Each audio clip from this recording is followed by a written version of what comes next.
tired.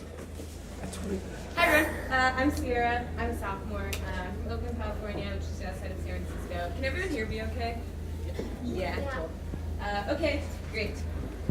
So just in general, I'm really grateful that the story of my life isn't characterized by like big upsets and disappointments, but really a lot of just great moments of like laughter and joy and enjoying family, and ultimately a hope in something greater. So my story begins in Southern California with this scrawny, blonde white guy, and he's this really skinny guy who runs cross country. This is my dad, and he was a senior in high school at the time, and he had a huge crush on this girl named Lena. And Lena was his really good friend, and so there came a certain point, and he was like, I really like her, and so he tells her, I really like you and I want to date you. And surprisingly, she said, I think you're a great guy, but my faith is so much a part of like who I am that I can't imagine spending so much of my life with someone who doesn't share that with me. And my dad was taken back. He had never really met someone who cared about their faith that much, but he also wasn't going to go down without a fight. And so he then started going to church with her and going to Christian conferences, not because he was interested in faith, because he was really interested in her. And so over time, he continued building that relationship with her. So we'll pause that.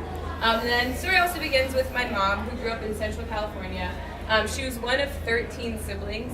And her mom passed away when she was 4 years old. So they had this really great system where they were like half of the older siblings paired up with like half of the younger siblings. And so every day they had to make sure that each of them were like ready for school, and they had like a good like country life. They would like do cartwheels down the street and like run through watermelon fields. One of my mom's favorite stories, she was younger, she went to her friend's house and they had this pet pig. And it was like super cute and little. They were like playing with it all the time. And like for weeks they like loved the pig, and so she goes to their house and they're like eating breakfast one day and they're eating like eggs and bacon and biscuits. My mom's like, oh my gosh, where's the pig? And they're like you're eating it. And supposedly that's like why my mom doesn't eat pork to this day. But they like bought candy, handfuls of candy for 5 cents. And so they love doing that. So back to my dad. And so he continued pushing into this, and surprisingly he actually became interested in spirituality and in faith. And at the end of high school, he decided that he wanted to follow Jesus and become a Christian. And the reason why I sort of start here is because that decision that my dad made sort of affected the rest of what would become of my life. My parents met in San Francisco. Even though my dad was an hour and a half late to the first date, somehow I guess his charisma and personability won her over. For their 12-month anniversary, he did the cutest thing. So every month of them dating, he would give my mom a rose, like a single rose. And so 2 months of dating, 2 roses, 3 months of dating, 3 roses. 8 months, 8 roses. And so come their year anniversary, they, meet up for a date, and he brings her a dozen roses, and she was like, great, 12 months, 12 roses. But then he's like, oh no, I forgot something in the car. And he goes in the car and he comes back with another dozen roses. Oh no, I forgot something else in the car, and he goes back another dozen roses. And turns out he bought her 12 dozen roses for the year anniversary. And so she's surrounded by like 144 roses. 6 months later, they get married. So this is sort of my parents' story so far, but I think the reason why it's a great way to start my story is that going into like having a family and being married, neither of them were coming from a great place. They didn't have really a background. My mom's mom had passed away, and my mom's dad sort of led a hands-off authoritarian role, and then my dad's parents divorced when he was young, and he did not have a father figure in his life, and he was super independent as a kid, so he didn't really have a lot of rules or authority. And so if they were to turn out to be decent parents, that would be pretty amazing, and if they were to turn out to be incredible parents, the chances were slim to none. And so going and having kids, it's sort of up in the air what would happen with them. So as I go into thinking about my childhood, there are 2 big themes that I think about. The first is community. My dad was a pastor, and so I don't know if anyone else is a pastor's kid, but you spend a lot of time around people. There's just like every other person is like your aunt or your uncle or your cousin, and you're just like there early and there stay after late. So you spend a lot of time around people. We would always have people over our house. We would have these like really extravagant parties from like 2 in the afternoon to like 2 in the morning, where we just have like tons of people in and out of our house. The kids would have these like marathon house games. House is like a really great game, and like as you get older, you get like more and more like better roles in the house game. So first you're like the family pet, and then you're like the sibling, and then you get to be like the mom. And so we would also have these like great fake weddings. We put on a circus once, so we spent like 2 hours with like 10 kids preparing a circus in the dark backyard. We all got hurt in the process, but it was definitely worth it. So, with lots of family around, lots of people from church, and just everyone knew of our like open door, open fridge, open bed policy, and everyone could come in, we were there. So another thing that sort of runs throughout the course of my life is this idea of like revolving doors. Some people joke and say that like our house, the door never like shuts. There's like the door is always spinning. And that's just because we've always had a lot of people in and out. So there are 4 big sort of like people that have come in and out that I think of most. When I was 6 months old, my parents thought it'd be a good idea to start hosting international exchange students.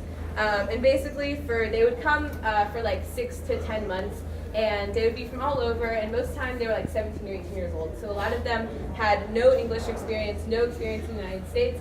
And so they would come in and like stay for a little while, and it was awesome because we got to introduce them to our family, our community, American food, our way of life. We got to help teach them English. A lot of really kind of strange situations came out of that, and also just really funny things. You let people in your house, and you just like never really know what's going to happen with them. We had one student who was really into kimchi, which is like, pickled cabbage, and like it's really good, but it's supposed to be in the refrigerator. But this student like really wanted this huge container of kimchi to be in their room, and so our whole house smelled really, really strong, like sour kimchi for a really long time because they wanted kimchi. We had another student, my mom dyed her hair red, and he came in the house and he was like, "You dyed your hair red, like dye it back immediately." And I was like, "What?" And he was like, "Where I come from, like the men are in control, like dye your hair back immediately." And I was like, "You're not my husband, you just moved in, right?" And like, that's not how it works here. We had a student who was like really into my dad, and so she'd like follow him all around the house. And my mom would say like, "Oh, Bill's going to the store," and she'd be like, "Oh, I'll go too," or like, "Oh, we're gonna play a game. Is Bill going?" "Yeah." "Oh, I'll come too." And my mom had to like sit her down and say like, you can't act like that with like someone else's husband. And so, there's all these kinds of things. We had a student who put like ketchup on everything we ate, like cereal and chicken. But you learn a lot from it, and we really grew to appreciate lots of different cultures and practices. If we were lucky, they would like kids and bring us a gift.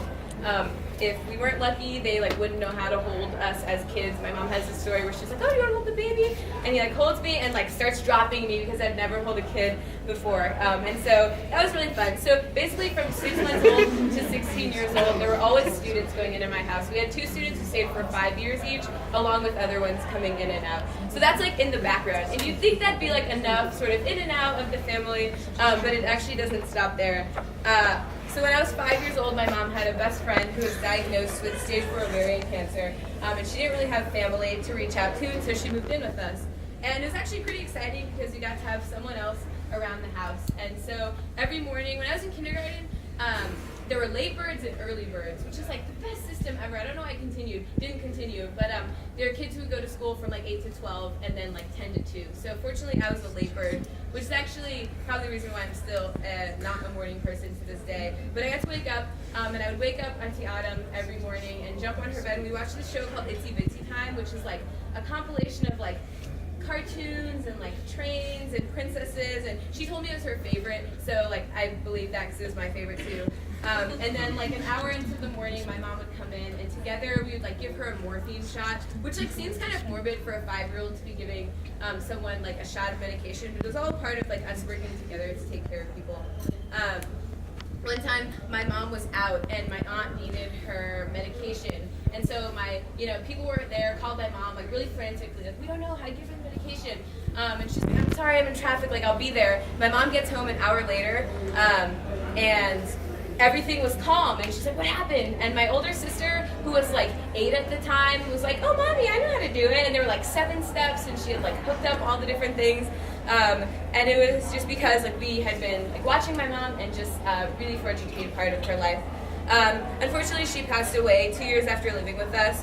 But rather than like mourn over the loss of her life, we were able to rejoice in being able to be a part of it, and being able to take in like the joy that she offered us.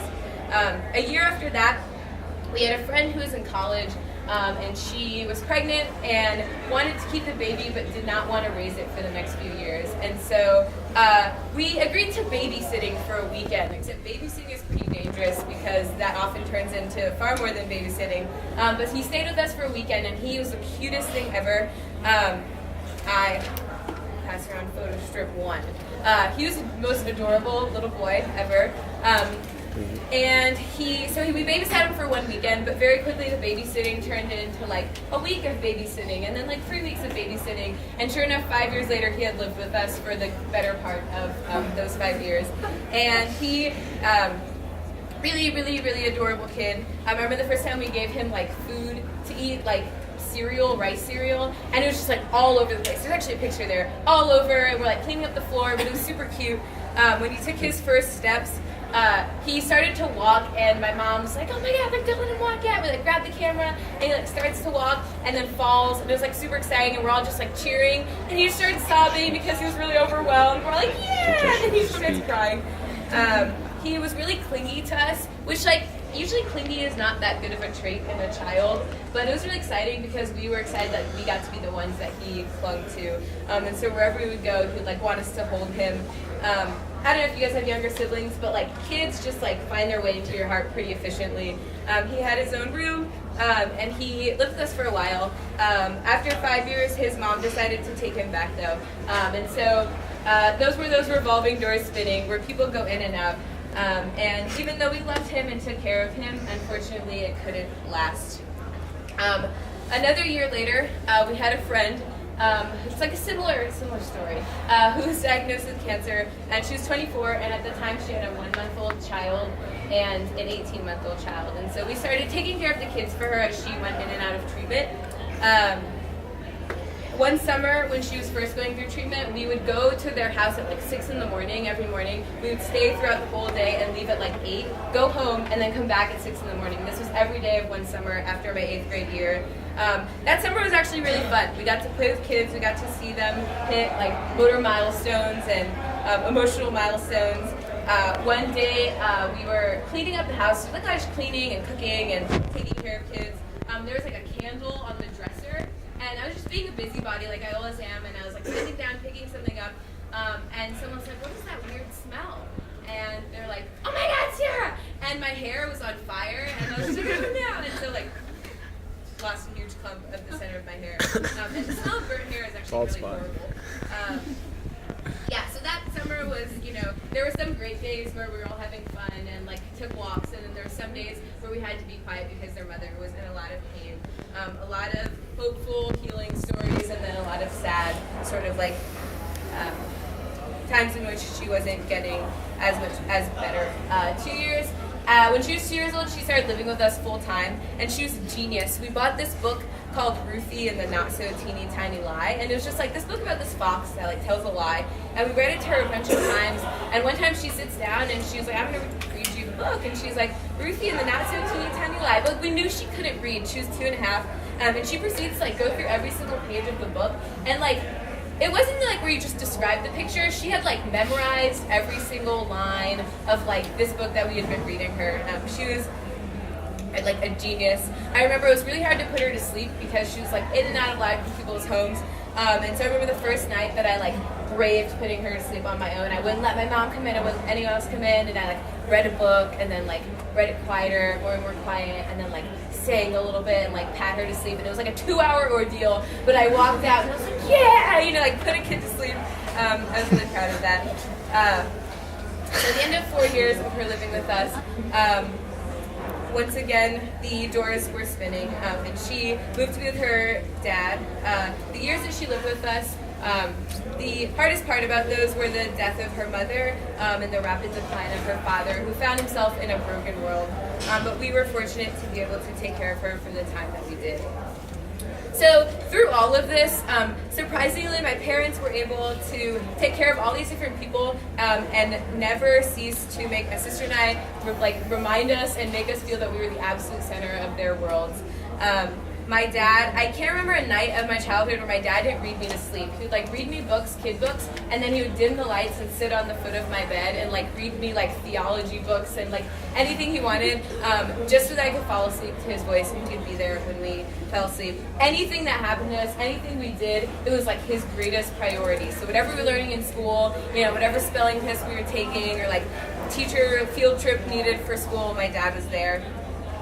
He was even so like loving and creative with consequences. So whenever we would do something wrong, he had these great like discipline processes. So instead of like taking something away from us or getting us in trouble, when we were driving to school, we had to listen to like helpful tapes. So one of them was like Stephen Covey's 7 Habits of Highly Effective People. How to think win-win and like begin with the end in mind.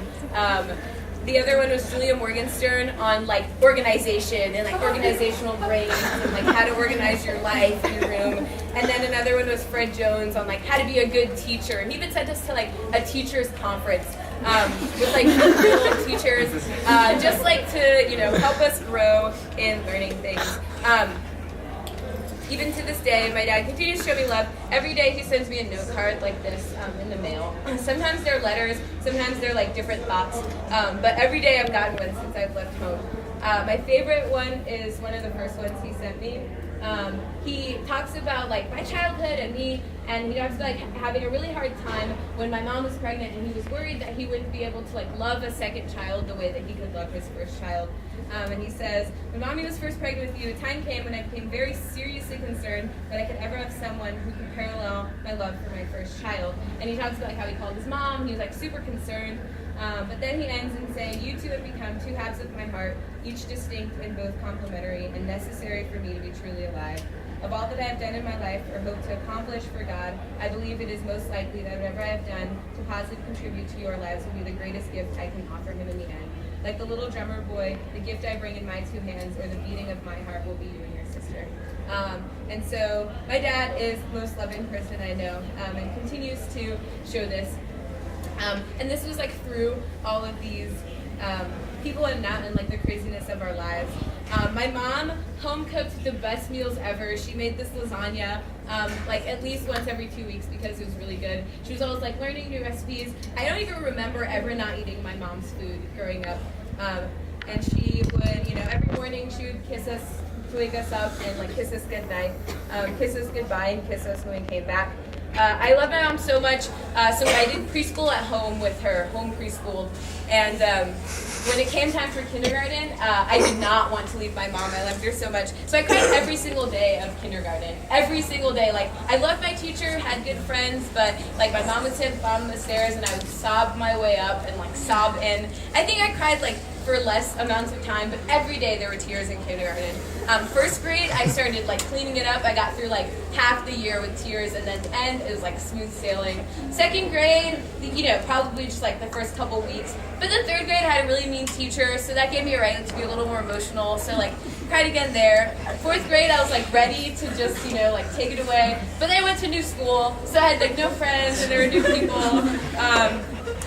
And then like middle school came, and I'm like a big kid, like running the place. But it was middle school, and there was like lockers and moving classrooms, and so that made me overwhelmed. My senior year of high school, it was like the end of high school. That's like pretty emotional. But then like my freshman year of college, I had it down. Except then I thought about the fact that my parents weren't there to take a picture of me on the first day of school. Sophomore year, I like took a selfie, sent to them, and killed it. So I'm getting there. What I loved about growing up was the way that we were able to turn the most mundane moments of life into really, really exciting things. There was a week where like my great aunt, who none of us really knew, died, and so we had to spend a week at her house like cleaning up her like clothes, and you'd think it'd just be like a really dreary, sad week, but it was one of the most fun weeks of my summer. We like tried on her clothes from the 60s and 70s, we like had a party, we like used her pool, watched cartoons, and like that's just something that characterized my child. Oh no, I forgot to pass it around. Sorry, this little girl who lived with us. Yeah, we'll go this way. So these were just like, we were able to turn like long car rides into like some of the most fun inside jokes. We were able to turn things that just like weren't the way they worked out, like, series of like plans going the wrong way, we were able to turn those into some of the funniest and most exciting things. A big thing we sort of lived by was making the bets of it. My last name is Betts, best bets. And so when I came to college, my dad made my whole family these horridly dorky friendship bracelets that say "making the bets of it," but that was like what we did, right? Every situation, we like always looked to something more and looked to make it something better. I remember a time, right, when I went to my parents and I was confused about like why people were coming in and out of our lives so much. And I remembered this moment when Zion left us for the first time when he was little, and we were all just sobbing, and we like just kind of like, why are we doing this to ourselves? And I remember asking myself and asking my parents, right, like why are we loving with like this fear of losing people and like loving the like anxiety of the future? And I asked them like why we didn't settle for regular doors and a regular life with like a regular lock, like why we couldn't have the same amount of people in our family photo over the course of 5 years or even over the course of a year, why we couldn't like be the only people to sleep in our beds in the evening, right? Like why the weekends weren't always super chaotic, and why their people weren't in and out. And they basically just realized that like we were actually super graciously given the opportunity to be a place of like healing and comfort and peace for people who might not have otherwise found it. And that is something that I have like been consistently grateful for, because we didn't settle for like this regular life and this regular understanding of love. We were able to have like a much deeper understanding, and it's something that I take with me now. It's like a greater understanding of what it means to like be in community, and what it means to love people. We were being a part of this greater story of love and being in people's lives. It was really exciting. My parents always reminded me that our lives were about far more than us, but rather the small part we played in God's greater plan for humanity. And so through all of this, I have learned that it's best always to readily surrender to the strong currents of love, and to frequently surrender my life to something greater. You guys asked for my story, but really the story is about God's grace and compassion and ultimately a great, great love. So the end. Well, I hope it's not the end of my life, but the end for now.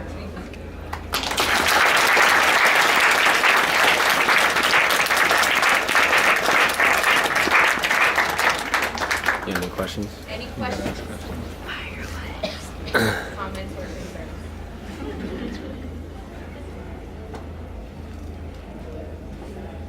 Yes. Was it ever crowded house? Like, how many people were there?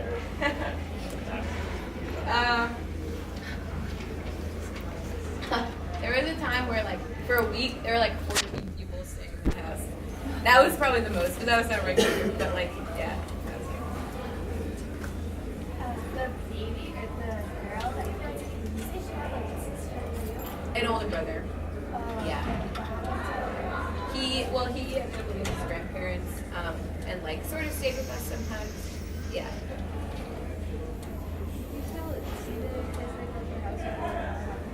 Yeah, so those are like really long stories. But off and on, like summer times, we're like godparents to them. So like summertime or like winter break or holidays or something like that.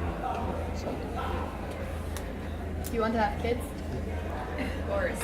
Yeah. Well, like I can't imagine myself not having like a home that's not like this, where like lots of people can like find, I don't know, something that they're looking for in a home. So like, endless children would be great. Just like Sorry. Right? Like it's a You serious? dug myself into a couple there, but yeah, yes, short answer.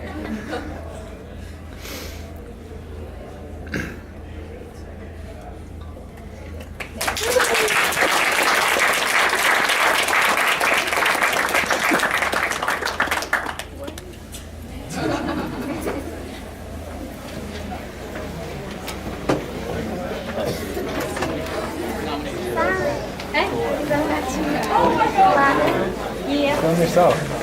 Sorry.